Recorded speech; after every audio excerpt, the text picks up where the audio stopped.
sucker off. Here we go. Welcome to the Think Tank. Each day we share the news in open dialogue and discuss how it might affect the business world. We speak with different leaders on crisis navigation and management, as well as experts in professional and personal self-betterment. It's meant to be a break, some learning, some sharing of good news and ideas to start people moving forward. It's called the Think Tank. Today, starting it off is Robbie Sawyer from Thinker Society, global thinker and person who helps people get to their better ideas faster, whether at your conferences or inside headquarters. There's Kimball Anderson, who is a creative and entertainment producer who helps you keep your message and focus and look well doing it on stage or in video. Alberto Elizondo, sports photographer extraordinaire and pigeon photographer extraordinaire this week. Thank you, Alberto, for joining us. Doug Carroll, corporate crisis and challenge management advisor, works with boards and CEOs, helping them in their times of challenge, put together a path and an action plan and execute that. Dr. Paulus, a student, a teacher, a professor, a dean, a fellow of all things psychologically concerned when it comes to collaborative innovation and creativity. So he's helping us think about what we're thinking about. Thank you for joining, everyone. We've got 3 online now. You can share via the comment section. We normally now jump into some news, and I think we have all sorts of little news to share. Then I have some other thoughts on a discussion we can have. Any news to share? All right.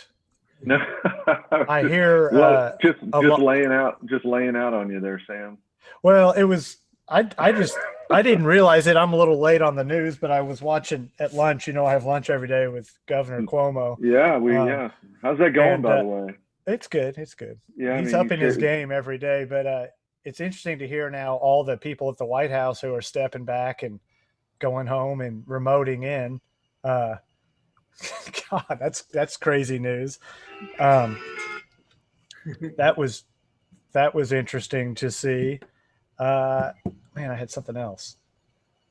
Major League Baseball? That wasn't you, was it? There you go. No, that was you. No, yeah. Doug, did you? I guess they made the owners approved some plan, a season, some sort of organized season plan that they're going to pitch to the Players Association tomorrow. Yeah. But I guess 80 games starting in July. Spring training would start next month. And then I guess the National League would just have a DH.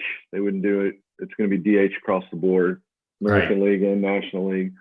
But they didn't, unless you've heard of any, they haven't specifically said or tried to lay out how it would happen, whether it was going to be in front of fans or what. No fans. Yeah. Is the way the initial proposal looked at. One thing I was waiting for, because I've heard conflicting info on, was whether they were going to try to impose a pro rata salary versus full salary. I've heard it both ways. That'll be really interesting to see, which way they go, because that'll be critical. And I've heard no reaction from any of the sponsors to this either, because obviously the key here for everybody is the TV money. So more that was interesting that we see. That was interesting too. I was listening to the ticket this morning. They're talking about how all the rage right now is South Korean baseball, which who really cares, except it's live and it's happening. So people are tuned in. I think they'll do fine as long as they can start getting stuff televised. I don't think anybody has any concern over that it's going to get watched. I think this is more the structural pieces that they've got to work through in terms of, let's leave the disease part off. They've got to get through the adjustments to the collective bargaining process, and then the adjustments. Yeah, and then the adjustments on the financial side with the sponsors, and those will be the big parts. I think in terms of, if you look at when they said they weren't going to do bubble games, right? When it's basically, we'll figure out how to transport people. that's pretty much the end of that argument. I think if you tie that to the fact that Dr. Fauci made some comments about the NFL today, that I thought were really interesting. He said that the NFL is the perfect situation to have a COVID rebound. So he basically said, while he supported the idea that the NFL should play, he very passively aggressively said that the only thing that would come out of an NFL season would be bad news for the disease. So, and I think that's, listen, go ahead. I'm sorry, doctor. Basketball will be the same, right? Because all the contact touching each other. Yeah. Well, and then the sheer number of support people, and you can't do that. You can't isolate football. You can baseball. Geez, if you worked at it a little bit, you could have every single player always 6 feet from each other. I remember if any of you played the game, when you were very little, your catcher had to be 6 feet away from your batter. In the youngest league, so they didn't get hit. So. Yeah, Dr. Fauci. Obviously his opinion is incredibly important. But when he makes comments singularly, maybe he just walked out of a boardroom and there were 12 people and they all collectively said, "Okay, Dr. Fauci, this is what we need you to go out and say," relative to football. If that's a pretty profound. That's a pretty specific thing to say, that the best way to have a relapse is to play football. Well, to me, it's just another example of the extraordinarily huge divide and gulf between the health and science community and the economic community. The reality here, guys, is if you listen to the science of the disease, there is no way to go back and have any of our normal activities without extraordinarily huge risk of a rebound that could be even greater. That's just the current science, believe it, being accurate or not. And we've made a very conscious choice, not just in the US, but around the globe, that says we value money more than death. That ship is now officially sailed, and we'll see where it takes us. Although, Dr. Paulus, thank you for that article, though. What was it? The 4-to-1, 14-to-1, the Israeli idea of how to come back in was utterly fascinating around the math there. Right. Yes. Yeah, but of course the economy is also life, right? It's money, but it's also absolutely life, right. Yeah. No, that's absolutely right. It's like, what kind of life do you want to? What kind of life can you live?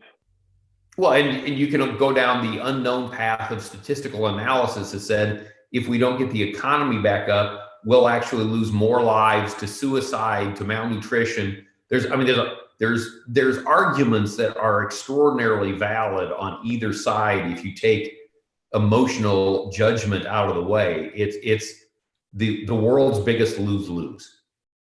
Family violence in Fort Worth is going up really high. Abuse and so on. From what the newspapers say, right? And absolutely. The interesting thing on that too is, but the outreach for help or witnessing of that, especially like child abuse, is like at 1/10 of what it normally is. Mm-hmm. Because a kid is not the person who's reporting it. It's the teacher at school who sees it happening or something like that. So, what a unbelievable nightmare on so many levels. That I heard or watched an interesting thing on Vienna and Austria. Did you guys see what they're doing? Mm-mm. So when you land in Vienna, you take a $200 COVID test, and then they say, "Okay, you're good, carry on." Or if not, then you have to get back on the plane and fly home or stay in quarantine for 2 weeks. However, that was interesting too, that the size of the population of Austria is the same as all of New York. And so New York is currently at 25,000 deaths, and Austria has 600. And so, and they've pretty much every piece of video they showed, there was like, they're all eating picnics next to some river or whatever it is, wherever. And there's only one person in the group of 8 that would have a mask on. I mean, they've completely said whatever, but their numbers are way down. Yeah, but So, the numbers may be the same, but the dynamic and the structure of the two places are completely different. Yeah, I mean, New York's stacked on the top of each other. Well, yeah, but then there's more people, obviously, from a transient standpoint going in and out of New York City than there would have been in and out of Austria, right? Right. I mean, in terms of them being able to control it, right, or watching it spread. And I know, because everybody's interested in my social life, I went to dinner Friday night. Who's actually been out to dinner where you went inside a place? Barto, where did you go? I went to Gonzalez on Saturday morning, breakfast. Oh, okay. Oh, for breakfast. How was it? It was actually really good. They had the tables spread out. It wasn't packed. There were people waiting to get in, but everybody was wearing a mask. They gave me, what was weird is they gave you plates, of course, regular plates, but when they brought you coffee, it was in a styrofoam, which we didn't really want to wash dishes. Yeah, I don't know what to do. If you're going to wash the plate, you might as well wash the cup. But everybody was wearing a mask. There was sanitizing. They gave you a little sanitizer package, and we just said, let's just do it. Yeah. I've been to a couple of places that had masks on no one, and then the next place had masks on everybody. Mm-hmm. Servers or patrons? Everybody behind the bar. It was Pacific Coast Tacos, and they have a big front room that's hardly ever taken over. The back room looked like happy hour. Bar was mostly full. All their patio was full. So they might have been at 25%, but that's considering. But they were on top of each other in the back. No, everybody was wearing gloves, but no masks. Then I went to Buffalo Wild Wings, and that was all masks, all gloves, X'd out tables between everybody, So it was completely different. Nothing on the bar at all. None of the POS stuff. All that's gone. You washed your hands. Buffalo Wild Wings made you sanitize before you crossed their dining room before the hostess stand. What's the difference between those? What's the key difference between those two locations? I would say corporate. Lawyers. Corporate. BW3 is corporate. Pacific Coast Tacos is, locally probably. Lawyers rule. Yeah. Okay. Yeah, but it's interesting though, Doug. I went to Friday night. We went to for you guys that are in Dallas. You've heard of Whiskey Cake. Oh yeah. Yeah. Okay. So we went to the location up in Plano, and initially we had asked for a table outside on the patio. They were seating inside, and we ultimately made the decision to sit inside, and they had the tables appropriately spaced apart. Servers had mask on. The bar wasn't, for those of you who know that location, that's usually got a pretty big bar scene. The bar scene was not, there were a few people sitting at the bar, but the restrooms are what I found interesting. As you go into the restroom, there was this 6x18, 6x30 table, and it had basically, it looked like a buffet of what sort of disinfectant or lotion do you want to use. And walking into the bathroom, I truly felt like that was the cleanest bathroom that I had ever possibly been in. And I just thought that they did a phenomenal job, and the food was great. The servers were gracious, respectful, and it was just a great experience. So then driving home, we drove down Beltline and we're passing Houston's. We couldn't help ourselves but to go in there. That's the Hillstone family, where they basically, none of their servers, talking about corporate, Doug, none of their servers are wearing masks. It made national news. Yeah, and you walk in, and it was clearly not as busy as a Houston's would be on a Friday night, because it would be packed. But man, there was still just a ton of people in there. We went into the bar and had a drink and turned around and left. But you know, we might be a little bit different. We just, you know, Christine just feels like she has to get out. She just, you know, has to support, you know, I think I told you on Friday, she's flying to Savannah on Wednesday. But, you know, at this point, we, you know, to our point earlier, it's like, what is life? We got to get out and get going, and you got to, if you can support as much as you can support based on the laws that are there now for us, right? You know, so we weren't doing anything to break the law. We just, you know, wanted to get out and experience what, you know, some of the people in the service industry were. Yesterday, we went to Beverly's in downtown, Alberto. Do you know that place? No. Yeah, I mean, we did brunch outside, and we know the owner there. And I think I told Sam, they're just miserable. The staff, they couldn't be any happier. I mean, they were happy to have us, but they just are all miserable having to wear the mask all the time. Mm-hmm. You know, it takes away from your personality. It takes away from, you know, you can make your eye contact, but you can't smile, and it just takes away from so much of the experience, you know, when you're, especially at a place like Beverly's. Wearing it's one thing, working in it's a different thing. I mean, yeah, you know. and Mike, you're right. And our server had a beard, and the owner has a beard, and, you know, it's just a whole different, but it, you know, it is what it is. They're happy to be open. They're happy that, you know, they were as busy as they were yesterday. But, you know, Dallas, that's what Dallas does. They go to restaurants, Mm-hmm. you know. Bad thing is that, you know, you feel normal for like a minute. You feel like everything's okay for a minute, Yeah. and it's reality hits when you leave, and you know, it's like, okay, no work. Yeah. So I sent a link over. I listened to that podcast with Simon Sinek, he's an interesting presenter. I can never tell if he's just sitting around researching constantly or if it just all comes off the top of his head, because God, I know, right? It's just so fluid, so articulate, crazy. And it's like so much deep thought, but it also comes across as like, I just thought of this. But he I don't know if he's coining it. I think he kind of is, because I went back and looked. He's been putting it in a couple different articles in a book. But he was talking about something. He was talking with the host about basically what we're talking about. What happens when this is over, and how do we move forward, and how do we carry on? And one of his big points was existential flex, so existential flexibility.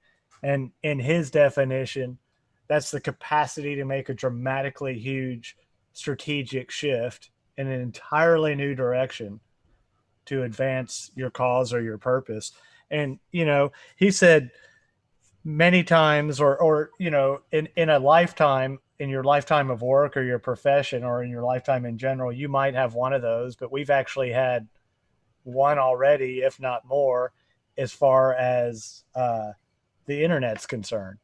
Because, you know, everyone's talking about, oh my gosh, we've never had anything like this. We've never had to change everything we do. Well, this has happened to a bunch of businesses over time, but internet's a great example. So internet comes along, and if you're going to keep doing what you're doing, you're not going to be around. And a Blockbuster is a great example of that.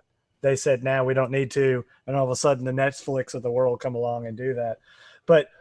And then they gave examples of, like, there's this guy in New York who has a pizza joint, but more than people coming in and eating, they're buying by the slice. And that's where he did 70-80% of his business. So all of a sudden, no one's walking by anymore and buying stuff by the slice. What do? And he sat around for a day or two or three, and then said, well, I guess that oven is really special. So somehow he's putting plastics in there and melting them together and making PPE, protective gear. And he's got a whole entire business going off that.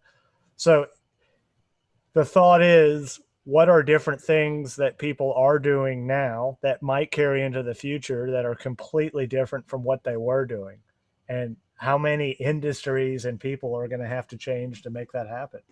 And can they get out of it if they want to later on when times become better? I mean, yeah, photography for me is I'm doing anything I can, not necessarily wanting to do real estate because it doesn't pay very much, but if the jobs are coming, I'll do them. But I don't want to get stuck there where everybody thinks that that's all I do.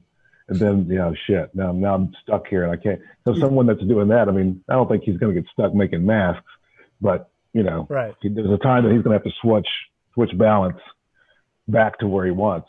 And hopefully he can get out of it, because I damn sure don't want to be shooting real estate for the rest of my life. Oh, Has anyone else seen any of that happening or thought about that? Let's focus on values. Is interesting because he's saying it's your values that are important, right? So like you talk about the photography thing, why am I a photographer? What is it? You know, so yeah, I'll do it if I have to, but it's really more than money. It's something very intrinsic. I think that was one of his emphases, that our focus on, on this economic aspect was really about what you're doing, why you're doing it, and then reinventing around that as you need to be. Yeah. He has the advantage of being able to be philosophical, because once you cross about 50 to 100 employees, the idea of the practical, the tactical shifts to that existential world he's talking about is extraordinarily difficult. We don't have leadership that allows for that. We don't have processes. We aren't given a lot of businesses struggle to find the ways to keep their investors at bay if you're going to make those existential moves that carry high risk. It's an extraordinarily, by the way, I'm in 100% agreement with him. And so that's not it. But the challenge in it is, how do you have that kind of of courage while you're trying to live in the practical world of quarter over quarter results and highly challenging hiring circumstances where your team doesn't always follow you, they follow themselves. And so there's a lot of practicality around that makes it really difficult. Yeah, and talking about the internet, as he indicated, he didn't really specifically say this, but I mean, as a company, you had the ability to ramp up to that, right? I mean, you knew that you were if you were a company that wasn't immediately getting involved with the internet and adjusting your company to align it or in line in whatever way it needed to, you had the ability to ramp up. At least there was a period of time, but with what we're going through right now, it was immediate. So yeah, but now's the time. But now's the time to do that. So when we are fully back open, what is it? I thought it was fascinating and interesting, and kind of leans way back into the thinker's world, in that it wasn't necessarily, oh, the boss has a great idea and we're going to go do it. He that whole part about reaching out to everyone. And I love the thing of, I need 15 ideas, not 3 or 4. Yeah. I mean, I love that. Exactly. That is so, everyone's going to have, oh, here's what we should do. But when you start having people look way beyond that, what's way outside the box, it could be crazy or not, but let's all talk about it. I thought, I was smiling when I heard that. Yeah, I mean, it's a guided ideation, isn't it? Yeah, it really is. It really works. No, that was cool. The thing about the internet, though, it was back in the day when I used to be an interactive project manager. They were just scared of it. They just didn't want to spend the money. $30,000 for a website? Yeah, really. And I won't show it to you until it's finished. But they got there, or the replacements. So now they're having no choice. They're just having to throw their hat over the wall. Like, I've got to trust it because that's all I have. It's the only options out there for some people is the internet. And I saw a cool post by a buddy of mine on one of the social streams, but he was sharing back to, I guess, was it FDR's time when he basically put the whole country to work building roads and highways and bridges. And it was at a time when people didn't have jobs and people didn't have money. And instead of just, here, I'm mailing you a check, it was, we need help doing this. Here's a job. Do you want to go do it? And people jumped on it apparently at that time and said, okay, let's go. Well, it makes no sense. It makes no sense that we aren't doing. It's called the Work Project Act, right? It makes no sense that we handed out $1 trillion and didn't get something for it. Right. Economically, it's the biggest, most foolhardy thing we've ever done. Yes. We've got 30 million people who've applied for unemployment. We're giving them money. We should be getting an economic return on that money in some way, shape, or form. Our infrastructure is crumbling. Why aren't we, why isn't somebody somewhere being a little innovative and saying, we can put people to work for this period of time and get something done? Maybe it was making masks. Maybe it was doing something else. But we've missed an enormous opportunity to get a two-way economic value out of a program that was well-meaning, but we're already on the third version of what we have to do to give more money, and we're still not getting economic value back. And it scares me to death that you start to create very high expectations for very low return. Well, yeah, and it's the American way. Don't you throw money and people at a problem? Isn't that the answer? Yeah. Total lack of innovation. They didn't think far. Yeah. Right, exactly right. Well, it also goes back to one of the other things Simon said that I loved when he was talking about, the kind of the perspective of a company in terms of, looking at competition. I can tell you that Steve Jobs' view was very much like Simon's in that I don't have competition. My competition is me, right? And what I have to do and how I have to get better. I'm not going to try to beat Samsung. I'm going to try to beat my expectations of satisfying my customer. And as long as I continue to do that, Steve's was constantly saying, our job is to be with our customer and meet our customer's needs, and the market will take care of itself. And I thought he made some great points around. And another thing along those same series, I went back and looked at some of the video stuff of him talking about that. He talked about Steve Jobs and some of his cohorts going to IBM's campus. Yeah. And they already had Apple 1 and 2 out, and they go to IBM, and IBM, I don't know why they were pulling open the curtain and showing them, but they were showing them and said, look, we're creating something called a graphic user interface. So it's no longer coding. You move your stuff over and click on things, and that's how that works and this works. And Steve and them just sat there looking. And the minute they left, apparently in the car on the way back, he's like, we're switching everything we do to that. Mm-hmm. And everyone said, well, but wait. But we've got our plan. We've already invested tens and 20, whatever millions of dollars on this. He goes, no, we're doing that. Existential flex. Right. Wow. That's some shot calling right there. In the literature, they call it organizational learning. Yeah. Knowledge transfer. There's a massive literature on what organizations really learn and adjust and are flexible and show growth by adopting new routines like you just talked about. So it's interesting literature. I was just in touch with the top expert on that this weekend about these kinds of issues. But knowledge transfer is interesting because often it happens within an organization, not among organizations. But in this case, it went between organizations. Like a pizza chains study that she did, they found that within pizza chains, they pass knowledge or ideas within the chain, but not across chains. Right. And I don't know how typical it is in organizations, but in this case, and again, with other cases have been very interesting. That Watson and Crick found their key stuff by discovering, a colleague's picture of how the gene looked, and that was the key. So they got it from somebody else, and then they beat her at figuring out the structured DNA. So it's a very critical part of organizational learning is attentive to other organizations and then adjusting, that's part of survival, I suppose.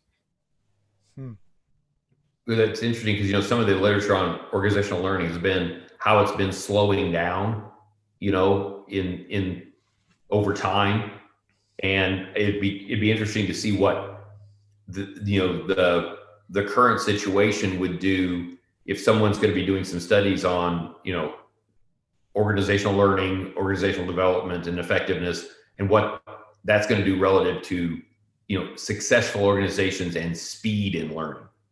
Right. Yeah. I wrote her back and I said, you ought to be studying country learning. To what extent nations learn? Like Doug would just say, have you learned anything? Have you learned anything from this experience to do it better? So instead of throwing the money at everybody, let's give people jobs, right? There wasn't any time to do it right, but are we going to learn something as a nation to function better in the future, as well, just like corporations? That's one of the things, everybody talks about Steve's penchant for yelling at people, and his sometimes difficulty with people who weren't succeeding, quote unquote. I can tell you personally, right? I was on calls with him when we hadn't succeeded, but when we could very clearly articulate what we learned and what it was going to do to help us move forward, he got so engaged around that. It's just if you failed and you didn't learn, he would lose his mind. But if you failed and learned and could articulate it, he was all in, giving you more money. I mean, it was very interesting around that, you know, the leadership around organizational learning and what he, you know, how he led the way in that kind of thing. That's a great point, because the literature on the psychological safety aspect, which he talked about in that podcast, you know, trust people, you can fail. Yeah, fine. Failure is okay, but have you learned something from it? And have you learned how to adjust and build on other people to effectively to avoid making mistakes? Or you say, wait a minute, I don't know something, I'm going to ask so-and-so. So the Jobs thing, people always have talked about Jobs, saying, what kind of leader was he? He wasn't the kind of nice, transformational, lovely leader that we expect, but he was effective. And maybe what you suggest is what you do. Yes, you trust people, but you want them to be effective and build on their experience and work effectively with other people. Another interesting thing, I've been talking with a guy in France every morning on another project, but he said that, and he lives in Paris, but when all this went down, he went out to his family's place, which is 4 hours away out near Switzerland somewhere. But he said there is a mass exodus from Paris, and people are having this awareness that, hey, you know, we're doing business now completely different. We're communicating different. I don't need to be in Paris anymore to do that. So they're seeing people move out of big metropolises out into wherever they want, and are finding that they can carry on their business or do their things from anywhere. So I think that's going to I think that's true here. I have a couple friends that went to families' places, or if they had a second home, they're out at their second home in the middle of nowhere, Texas. I saw a study today that the current, what I'm going to call average estimate of the reduction in corporate business real estate, the average right now is running about 30%, is what they estimate. They think that we will have at least a 30% shift to at home, and that bad time to be invested in office buildings. Yeah. You know, we're suffering the same reduction in population, people moving out, like you mentioned about Paris. Very similar projections about what's going to happen in New York City.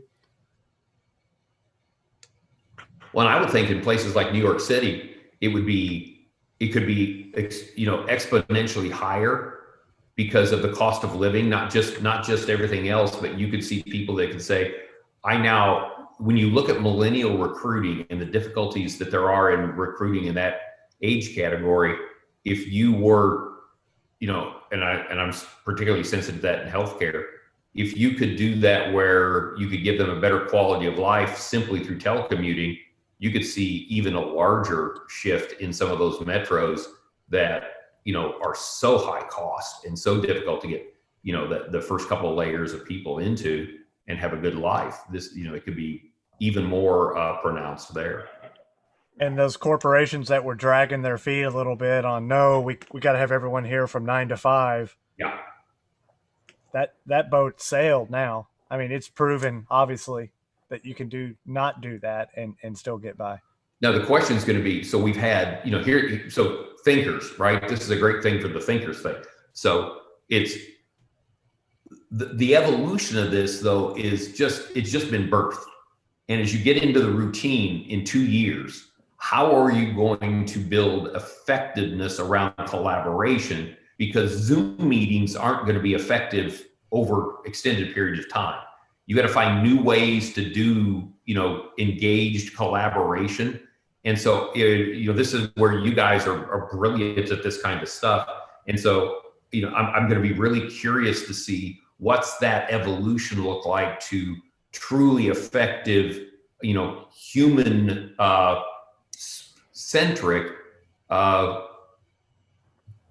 you know, distribution of resources, because we haven't gotten there yet. Yeah, so that Robbie and I have been talking about that because we have a couple people anyway that want to do an ideation.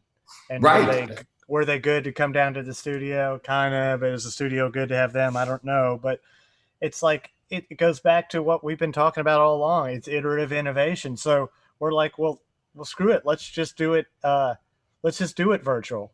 But I mean, we're going to add a little bit. We're going to have a tactile element to it, that they get their workbook so they can kind of work along with it. I mean, those are baby steps, but who knows what the add-ons will do along that to further increase that engagement or belonging and a collaboration piece. But yeah, we're actively looking at doing that. Yeah, I was talking to somebody in the wonderful world of AI, right? And what was really interesting, what they were saying is they said, we have not been able to figure out the killer app to monetize AI and ML yet, right? In a VR space, it's all great for calculations and all the other things. And this individual is saying, we think that COVID is going to be the tipping point. He goes, because imagine if I can get AI and VR to be able to get you to where you feel like you're in the room together, and you can do the whiteboards and, you know, the more collaborative, group-oriented stuff that's the struggle in Zoom or in Teams, right? Right. If I can do that in an AR and a VR way, it could change all of the equations we're talking about, because now it would feel like I'm really with the people. And I thought to be able to do that, that should already be in place. Well, that's what I said. Isn't that already existing? He said, yeah, but not in a way we can monetize it for a corporation yet. It's still too expensive. Oh, okay. But I'm guessing you'll start to see the, you know, what were they, the Google glasses and stuff that were easier interfaces. That stuff will get accelerated, so you can buy the fact that we're going to become more virtual on a daily basis, and it's not just about movies and games. I thought that was a really interesting comment by a very smart person. Obviously not me. Does anyone wonder why the reporters on TV have to wear a mask when they're reporting to us? On location? Correct. Is that the same? Is that the equivalent of the guy standing there with the big fan when he was reporting on the hurricane? Yeah. Yes. From a liberal conspiracy theorist friend of mine in New York, he said they do that specifically to just wave a certain finger at Trump. Oh, okay. Bingo. Because that's one of the productive. subtle ways to say, Mr. President, stick it. Oh. And that's unfortunate. The whole, and we could, you know, talk or not talk for forever, I'm sure, about this, but you know, the dynamic behind, you know, whether you're a liberal, Republican, independent, you know, to a certain extent. I mean, obviously everybody wants it to go away, but unfortunately, what would happen if it wasn't an election year? How different would some of this be? I don't think it goes that deep. I think people take sides on how things are resolving, but I don't think anyone hopes that it stays to win an election. Ooh. I think you're naive. Yeah. You're so naive. Yeah, They want it to stay so that they can win an election? Oh, absolutely. Oh yeah. This is a crusade.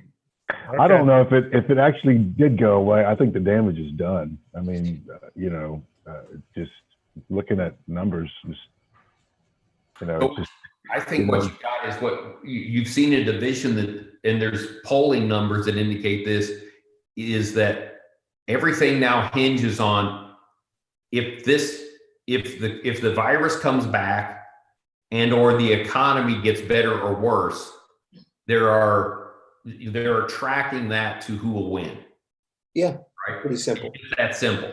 Yeah. Because essentially the Democratic thing has said they've decided they're not going to run on the economy. They're going to run on the handling of the virus. Right. And Trump has decided he's going to run on the economy. they can't. I mean, it's just, I mean, there won't be Well, one, but his theory is if I can get this thing stopped and get the economy started again, that's all I need is 3 months going into November of things Yep. looking better.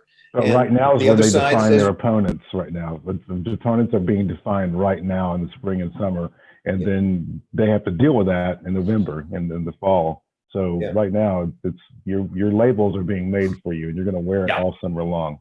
Right. So far, one guy's just in the basement, and the other guy's, you know, doing we all know.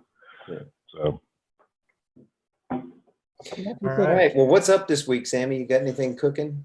No, No. Okay. no. Great. So I'm open to any ideas or thoughts. how's that Doug and Paulus show coming? Yeah, we could have that duke out. And I got busy doing something else. I forgot. I need to do that for Sam. I'm looking forward to that.